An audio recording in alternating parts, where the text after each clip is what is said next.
Good morning, everyone. We'll be starting our webinar on the True Grant Program's annual data request very shortly. Just waiting for folks to join in.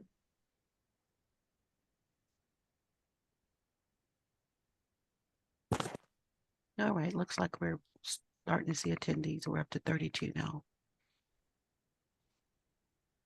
Is the slide deck available? Slide deck is available. It's looking fine.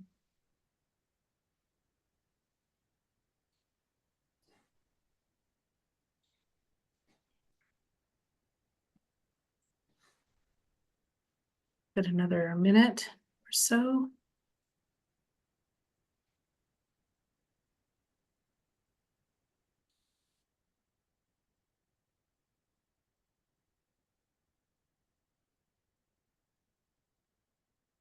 Okay, folks, let's move to our first slide, Manny, if you would.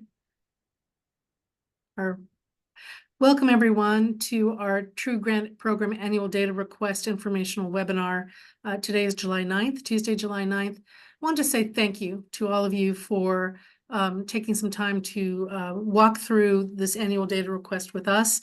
It is an annual, we're emphasizing that term. It's a request that you're going to be seeing each year in years going forward concerning the true grants that you all held in the past. I want to particularly be appreciative of the folks who may be attending this meeting despite the fact that their region has been impacted by hurricane and tropical storm Beryl yesterday. It was really quite a terrible situation, and I know everyone's going to fight through and overcome it. For that reason, not just for that reason, but in particularly for that reason, we're going to be recording this webinar. It's on being recorded right now. And we'll be sending both the slide deck and the recording to everybody who is on our contact list for the annual data request. And that means if you were a true grant holder in True 2021 in the first year of the grant program, or True grant in 2022, your grant year started in 21 or 22, you are being requested to supply some data to us this year. Okay, with that, let's move to this next slide, please. So the True Grant Program Annual Data Request is a statutorily mandated request the THECB needs to make of true grantees from the past. And it is a two-part request, a request for a confirmation of the credential programs that were funded by the True Program. That is going to be collected via the credential roster form, and a collection for students of outcomes for students enrolled in those True credential programs, which is a student level data form. The mandate from the legislature is for the THECB to track student enrollment, credential completions, and workforce outcomes for students who have been involved in True funded credential programs. The workforce outcomes part is something happily THECB can handle. And with that, I'm going to introduce my fellow THECB staff members and colleagues. Manny Garcia is our grant coordinator for True. Dr. Taylor Cox is our analyst from our data management and research team. And Douglas Parker is also with the data management and research team and is an expert in the privacy controlled MOVEit portal that we'll be talking about later. And then Wanda Carr is our administrator extraordinaire. So this is the team, the True team, and we're here to answer your questions. We're going to reserve a lot of time for that at the end of this relatively short presentation as we walk through the credential roster form that provides information about the credential programs funded by True, and the student level data form, which is the student level data concerning students enrolled in those credential programs. Okay, next slide, please. So we sent out requests to you all on June 27th and 28th with a deadline of submitting these two forms back to us by the end of the summer, basically, by the end of August 30th, 2024. We're hoping that that will be ample time for you all to be able to coordinate and set up mechanisms to respond to our request. Next slide, please, Manny. We're going to start off with the credential roster form, and this is what it looks like. It's an Excel spreadsheet, and it's relatively straightforward. If you move to the next slide, please, Manny. Right, the credential roster form that you received, it was an attachment to the email request we made on June 27 and 28. What we're asking you to do is check this pre-populated form for accuracy and make corrections.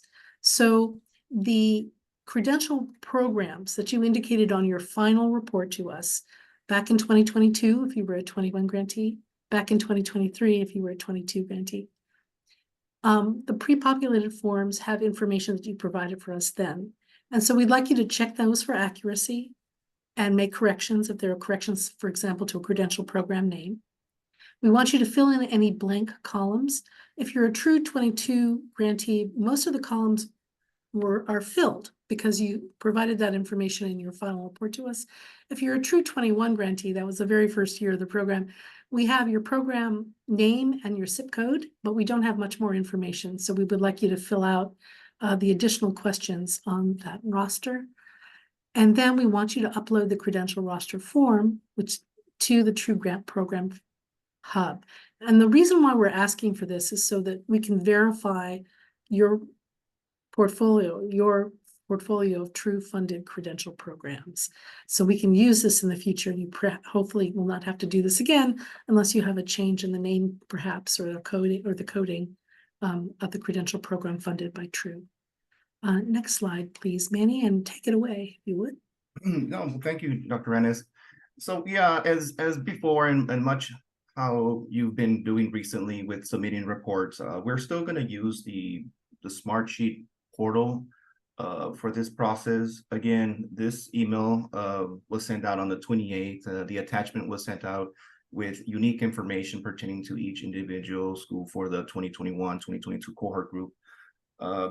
Very simple, straightforward process, if you will. It just, like many of you are familiar with this process, but if you're not, please send me an email.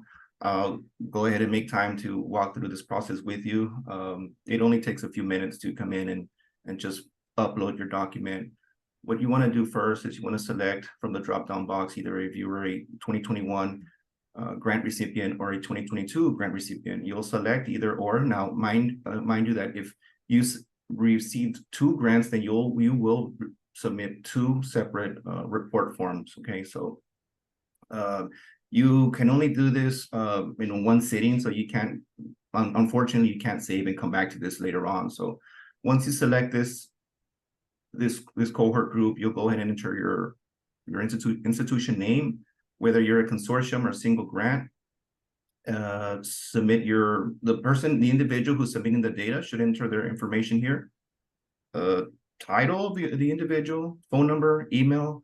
And once you have collected, revised, and reviewed your document, you want to just drag it from your desktop right over here, or you can select from this link and it'll go ahead and find the document that you're going to upload. If you want to receive a copy of this submission, you click on this box here, enter your email, and submit. And that's pretty much all it takes for you to submit this document. So, and again, if there are any questions or any concerns regarding this process, feel free to send me an email or call me, and my information will be at the end of this informational webinar. Terrific. We're going on to the next stage then. So the credential roster form is the first step. The second step is providing student level data for students who enrolled in those credential programs. This is what the student level data form looks like. And because student level data is privacy protected, there are more protocols and more sort of a different process for submission that you must undertake to get this done for us. Next slide, please, Manny. And here we go with some of the specifics. Again, these are instructions are also included in your June 27-28 notification. So this is what we suggest. You using the credential programs on the credential program roster that you verified. You list each student that enrolled in the program from the start of your grant period. So if it was in 2021, a grantee, your 2021 students on through May 31st, 2024. Or if you're a 2022 grantee, your students from 2022 through May 31st, 2024. and you put their names along with the credential program they enrolled in onto the roster form. There are instructions and definitions and examples on the student level data form on tabs. It's an Excel spreadsheet tab again. So they're pretty straightforward. They'll explain to you each category and how to put in the information. There are drop-down choices for a number of them as well. If no students enrolled in your program, do put 0 there. If you have nothing to report, please do submit this report anyway with zeros, so that we have a record of that. Now, what we're going to be saying as many times as we possibly can, and Douglas Parker can repeat it for us, is student level data must not be sent to us by email or deposited in the True Hub. The only way it must be submitted is through the Move It portal, which is our secure portal for privacy protected data. Next slide, please. Go into a little bit more data about that. Each institution in Texas has an authorized representative, sometimes called a state reporting official, who's given access to Move It. So a very restricted amount of people can look at, add things, or take things out of Move It. And at TATCB, Douglas Parker is one of those. Very few people. So the rest of us that you see on this roster, actually don't touch anything in Move It. Similarly, only your state reporting official can deposit your student level data form in Move It. Be careful to follow instructions on how to name that form file. We want you to put in TRUE to indicate it's the TRUE grant program, your 6-digit FICE code, which is your overall federal identifier, your institution's name, and your grant year. So 2021 grantees, you would put in 2021, 2022 grantees would put in 2022.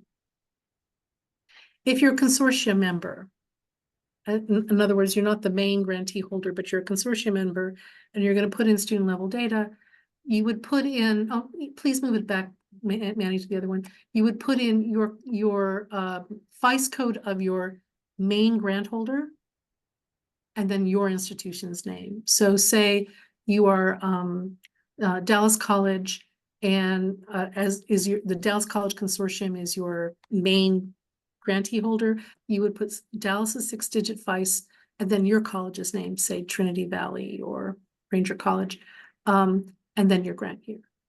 So that will allow you as a consortium member to submit a student level form directly. Okay, next slide, please, Manny, and back to you.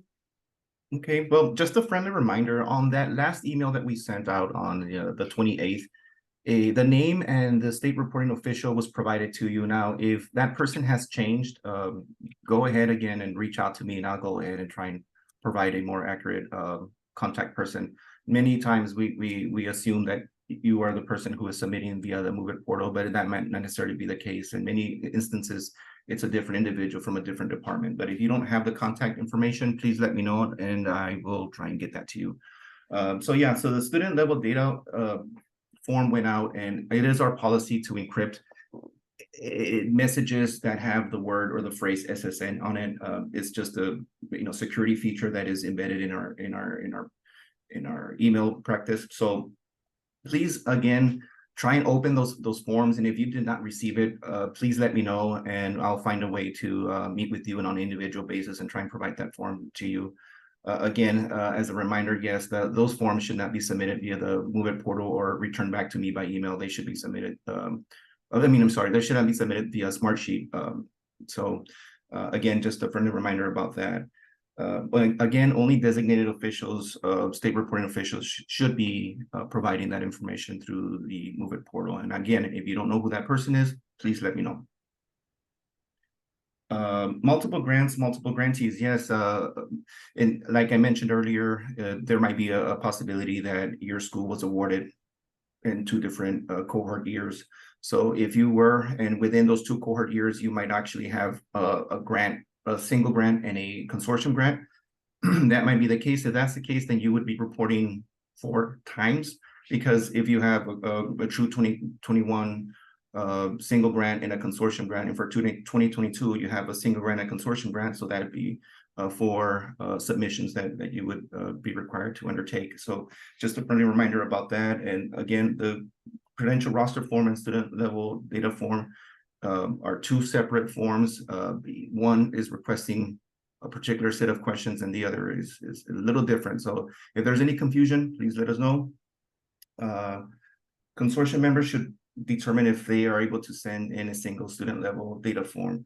So, and this is really important for you to know, because it might be that your partner school has a different set of credential programs and different set of students to report on, obviously. So you want to make sure that either if they are going to be submitting individually, they should indicate the FICE code that pertains to the consortium grant. That way we are able to match the information that's coming through again. But if you're uncertain or not sure about that, please let me know and I'll go ahead and touch base with you on that. Each consortium member should submit a student level data form separately to us. So again, just a friendly reminder that if you're going to be submitting this type of data, please submit it via the MOVE IT portal. We just can't stress that enough. So we're beginning to have some questions, and I think we're actually right at the exact right point. So two folks have asked the same question. Are we asking for all students enrolled in these programs, or only for those who receive financial support from TRU? And the answer is all students, all students. So the financial aid that you were able to provide to students only happened during your grant period. And what the legislature is interested in the overall take-up rates of these short-term credential programs. So yes, all students enrolled in the credential programs that were funded by TRU. Can the consortium members submit the data to the primary? Oh, I'm sorry. So Manny, we lost that question because, 1 second. Yeah, so there was a question, can members submit the data to the primary institution for the submission of this data? That's a really great question. So that's what we tried to address in the slide you just saw. For your credential roster data, we hope that you will, if you're a consortia, we hope you send in one credential roster with all the different programs from all your consortium members. For the student level data, if you have a memorandum of understanding or some sort of privacy data sharing agreement between you all, you can combine everything into one student level data form, but we're imagining that's not the case for most consortia. So we're imagining that most consortia will have to have each consortium member separately submit their student level data to MOVE IT. So that's why we gave you instructions on how to indicate that in your folder. You'll put the FICE code of the main grantee and the name of your institution if you're a consortium member submitting a student level data form separately. Let's see now, more open questions. If we had 21 and 22 awards, should both student level data reports contain data through May 31, 2024? Yes, you're reporting on each grant separately. So your True 21 grant and the credential programs that were sponsored for that, and then your True 22 grant and the credential programs sponsored by that. And then you're going to be giving us student information for both separately. If our grant was only for purchase of equipment, then we would not report any students. Correct. Yes, you would submit a student level roster, a student level data form with 0 on it. But I was going to say, I mean, if no one's enrolled in the program, right? But what we're trying to find out, whether you just purchased equipment or you were just planning or you were, whatever you were doing, you were trying to either create a new opportunity for students or a broader opportunity or reconfigure an existing opportunity for students. So say you were, you decided to do a short-term welding credential and you bought equipment, you still would be wanting to report to us all the students that enrolled in that short-term welding certification, even though you didn't finance any students through it.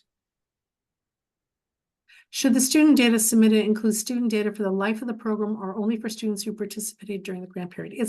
This is that's the crux of the matter for the annual data request. It's the life of the program. Mm-hmm. It's not just the grant period. This is our first request to you and includes your grant period. You may not have had any students enrolled during your grant period.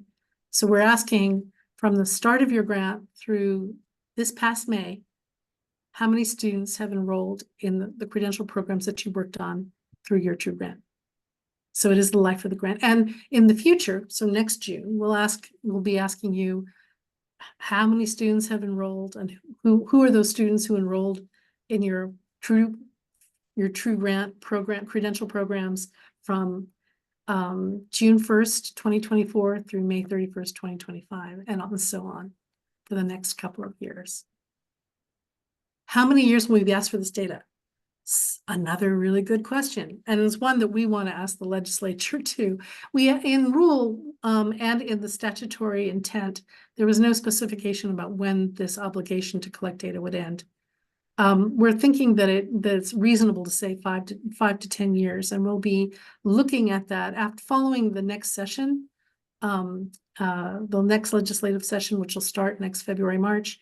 We're going to look at how to make a terminus that would make a good sense about the arc of the outcomes of this true investment by the legislature. So we don't know yet.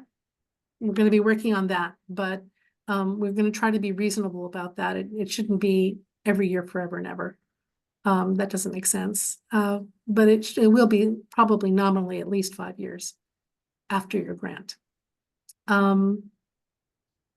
I guess we've answered all the existing questions, and we have, as I said, both Dr. Cox and Douglas Parker, who are, Taylor is a phenomenal data analyst, and will be looking at and analyzing the data you put in.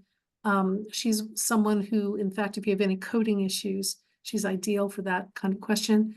Doug is a phenomenal career employee here at THECB who knows everything there is to know about MOVEit. So if you have any difficulties on that score, Doug is definitely good. But the first person to go to, of course, is Manny.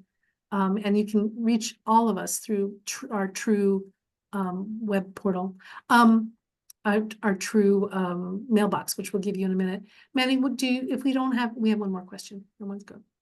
I'm not sure how we're commingling non-true and true students. We report our program completions this summer. Yes, you do. Do the best you can through May 31st for the students who enrolled through May 31st. The only way, you shouldn't have to worry about true versus non-true students. You should be thinking about true versus non-true credential programs, right?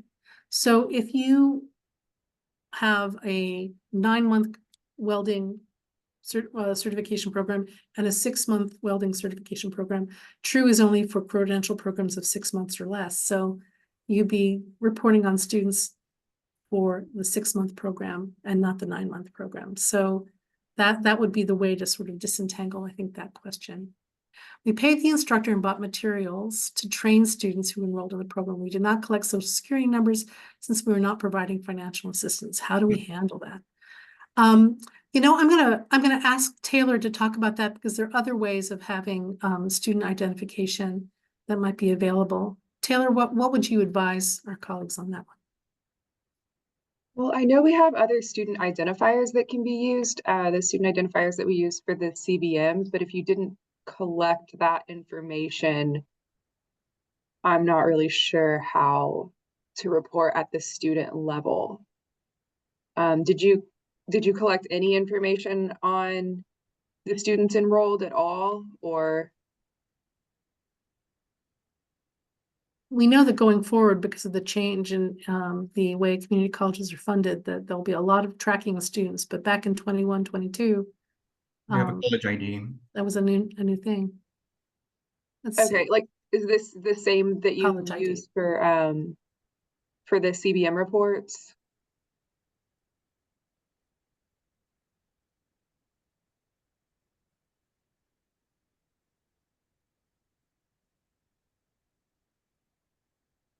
We don't have an answer back from that attendee, but it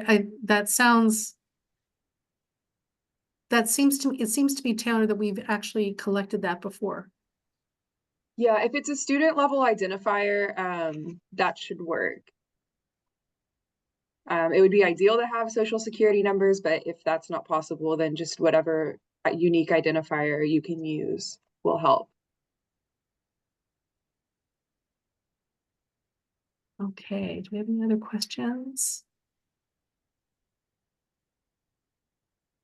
It looks like someone has their hand up. I'm not sure. But Let's see, I'm gonna go all the way, scroll all the way down. If you have your hand up, if you could just type your question in the Q&A box, then we'll be able to respond to you immediately. Yes, this is being recorded, and we're going to be sending you the recording and the slide deck. Before the end of the week. Before the end of the week, so Mhm. that you'll have both of these things. You'll be able to share them with other folks on your campus who will be collaborating with you as you fulfill this request. Because we know it's not going to be a single person deal for anybody. For students who participated in multiple programs, do you want their info on one line of the data report? That's a really good question. So I'm going to throw that back to Taylor. I think the answer, Taylor, is we would like them listed for each program, because we're asking for students by program. yes, if they've been enrolled in multiple programs, list them as enrolled, or whatever their status is within those multiple programs. We want to know. Right. So say that they were enrolled both as a CNA and as well as a phlebotomy technician. You would have an entry for that student for one line for under each credential program. Does that make sense? I hope it does. Cool. Very good questions. Yeah, these are really good questions. So while we're waiting for potentially another question, Manny, next slide, if you would. I'm going to promote the fact that we're having another round of TRUE. In the past legislative session, the state funded TRUE for the biennium, and we have a grant competition that's going to start up later this month. The RFA is going to be released July 22nd, and we'll have an informational webinar about this competition on July 29th, and applications will be due in early September, September 9th. So another round of the TRUE grant program once again for credential programs of 6 months duration or less in high value occupations. All that information will be released in a matter of about 2 weeks, which is exciting. Right. All right. It makes sense on the credential roster, not sure about the student data report. When she's so this is the thing, Kelly. The credential roster report has no student information on it. It has a count of how many students have enrolled, but it doesn't have any sort of, real identifying information, no really deep student level data on it at all. It's really just about the credential program itself. The student level data form says, here's the credential, here are the students that are enrolled, the list of the students enrolled. Here's the credential, here are the students enrolled. And so that's why your question is such a good one, because it's indicating, yes, if a student decided to take more than one 6-month or less course from you all that were funded by TRUE, that they could be listed under different kinds of credentials. I hope that makes sense. But you would only be giving them that information about them on the student level form, not on the credential roster form. They can be counted on the credential roster form, but the actual student would be listed on the student level form. I hope that makes sense.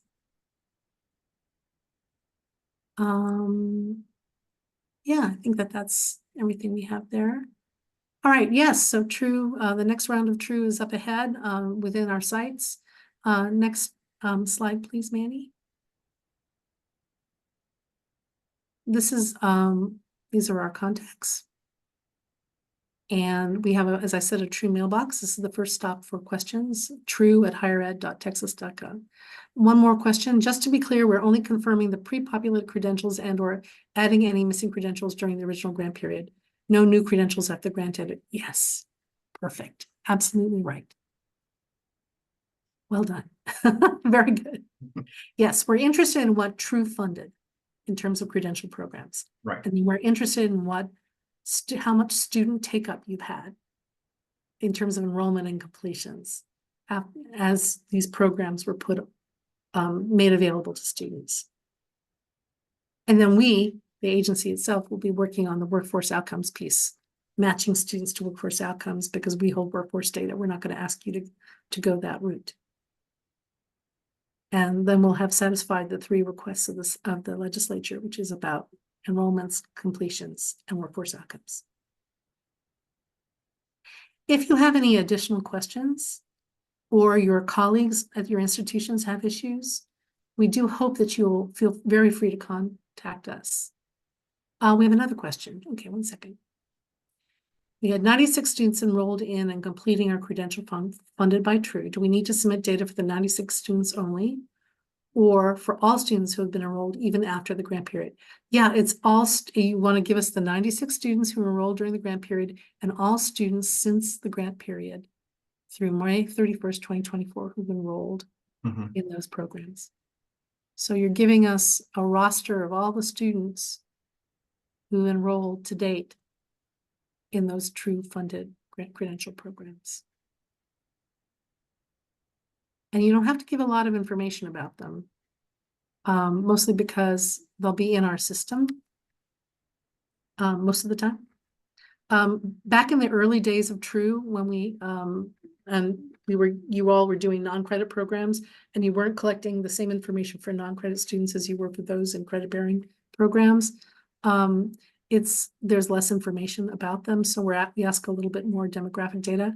But starting last year, and certainly absolutely this year, colleges are tracking all students enrolled in credit and non-credit because of the new community college financing model. So it should be a lot easier to provide information and heretofore. And by the way, one of the things we're looking at is as we're collecting more information from you on your CBMs, on your annual data submissions to THECB, we'll ask you less and less about this sort of thing. If we already have this information, we'll be asking you for less and less information or confirmation each year as we grow in our database around students.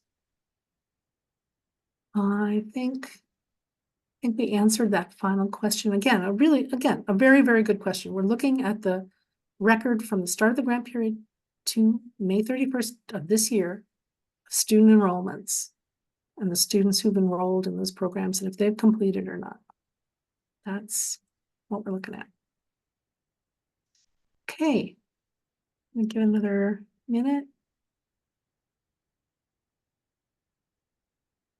And once again, thank you to our team, Manny, Taylor, Wanda, Douglas. Thank you to all of you for spending a little bit of time with us this morning on a very challenging week in Texas. Don't hesitate to send in questions to tru@highered.texas.gov. Or if something complicated has happened, you can reach out to any one of us. And as you'll be getting all of this via email in the next couple of days. Thanks again, everybody. With that, I think we're going to say this is the webinar is completed for today. Thanks.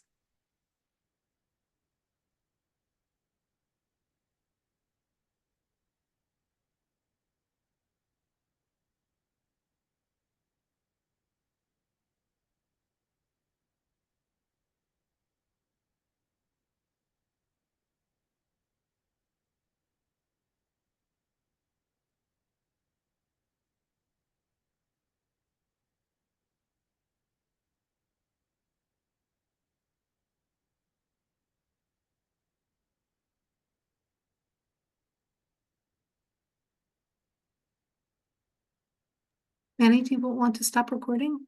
Right. Perfect. Someone just wrote in a question. I'm not sure if they're still here or not. Was there another one?